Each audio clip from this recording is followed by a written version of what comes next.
तुझी काय चूक आहे माहितीये? तू स्वतःपेक्षा ह्या समाजाला अवास्तव महत्व देतोस आणि कोणतेही पाऊल उचलताना 4 लोक काय म्हणतील ह्याचा निरर्थक विचार करतोस ना? मग आता नेमकं काय करायचं हे शांतपणे समजून घे. सगळ्यात आधी ह्या लोकांचा विचार मनातून पूर्णपणे काढून टाकायचा. कारण ही लोक, हा समाज हे तुझ्या ताटात भाकरी वाढायला येत नाहीत, ती तुलाच कमवावी लागते. म्हणून कोणतेही काम करताना ते जर तुला पटत असेल, त्यातून जर तुला निरंतर आनंद मिळणार असेल, तर खुशाल ते स्वीकार. ते काम करून त्यातून तुला किती धनप्राप्ती होणार आहे हा विचार करत बसू नकोस.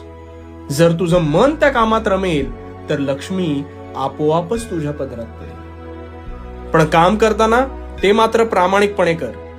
तुझ्या अंतरात्म्याचा आवाज कधीही लोप पावू देऊ नकोस आणि मग बघ